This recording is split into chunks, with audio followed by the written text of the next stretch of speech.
مصائب دور کرنے کے لیے کیا کریں؟ قرآن نے کیا بتایا؟ یا ایھا الذین آمنوا استعینوا بالصبر والصلاۃ، اے ایمان والو صبر اور نماز سے مدد حاصل کرو۔ انسان کی مدد اللہ تعالیٰ صبر کے راستے سے کرتے ہیں، نماز کے راستے سے کرتے ہیں۔ جب کوئی غم پریشانی آ جائے انسان حوصلہ رکھے، صبر کرے، اللہ دل کو قوت دے دیتے ہیں، ہمت دے دیتے ہیں۔ مزید اس میں گڑ ڈالنا چاہتا ہے، وضو کرے، 2 رکعت نفل صلاۃ الحاجت پڑھے۔ نبی کریم صلی اللہ علیہ وآلہ وسلم جب کوئی غم پریشانی اور تکلیف آتی، کوئی حالات پیش آتا، حاجت پیش آتی، تو آپ نماز کی طرف متوجہ ہوتے۔ کون سی نماز؟ فجر یا ظہر؟ عصر کی ہوگی، مغرب، عشاء؟ کون سی نماز؟ ہاں جی، فرض نمازیں تو انسان نے پڑھنی ہی پڑھنی ہے، یہاں نفل مراد ہے۔ ہم پریشانیوں میں کتنی دفعہ نفل پڑھتے ہیں صلاۃ الحاجت؟ بہت تھوڑے لوگ ہیں جو پریشانی دور کرنے کے لیے مصلی کے اوپر بیٹھتے ہیں۔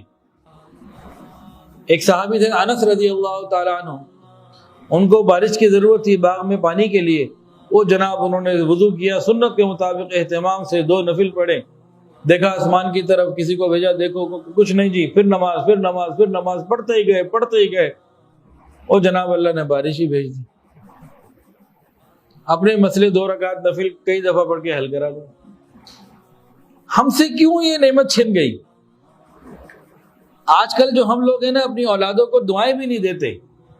میں نے اپنے دادا کو دیکھا، دادی کو دیکھا، نانا کو دیکھا، نانی کو دیکھا، اور ہمارے گھروں میں جو بھی بوڑھے ہیں جن کی عمر آپ سمجھ لیجئے 60 65 70 کے اس میں ہے، یہ اولادوں کو دعائیں دے رہے ہوتے ہیں۔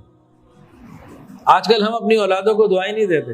کسی بوڑھی ماں کے پاس کوئی چلا جائے، وہ بیچاری دعائیں دیتے ہوئے نہیں سکتی۔ وہ ان کا ایک مزاج تھا، ہمارا مزاج نہ اللہ سے مانگنے کا ہے نہ نماز پڑھنے کا ہے، بس ہر کام فوراً پورا ہو جائے۔ ارے بھائی، شریعت کو سمجھنے کی ضرورت ہے۔ اللہ رب العزت فرماتے ہیں اہل ایمان کی مختلف طریقوں سے آزمائش قرآن مجید میں ذکر کی گئی۔ وَلَنَبْلُوَنَّكُمْ بِشَيْءٍ مِّنَ الْخَوْفِ وَالْجُوعِ، اللہ رب العزت فرماتے ہیں ہم ضرور تمہاری آزمائش کریں گے، تمہیں امتحان میں ڈالیں گے۔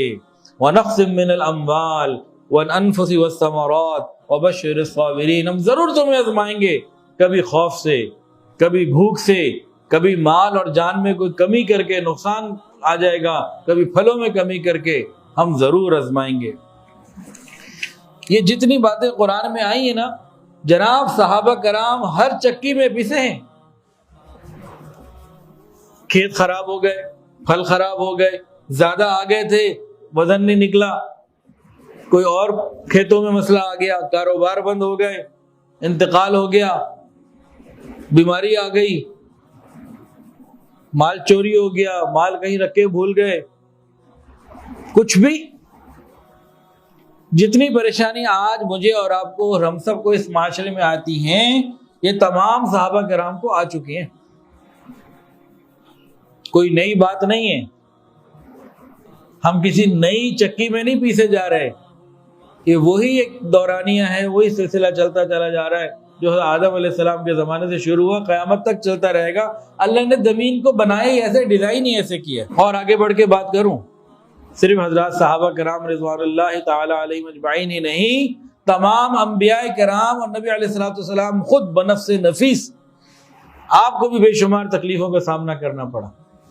اللہ نے دنیا کو ڈیزائن ہی ایسا کیا کہ اس کے بدلے اللہ بہت کچھ دینا چاہتے ہیں۔ ویڈیو کے نیچے سبسکرائب کے بٹن پہ کلک کریں، بیل کے آئیکن پہ کلک کیجئے تاکہ ہر نئی ویڈیو کی نوٹیفیکیشن آپ کو مل جائے۔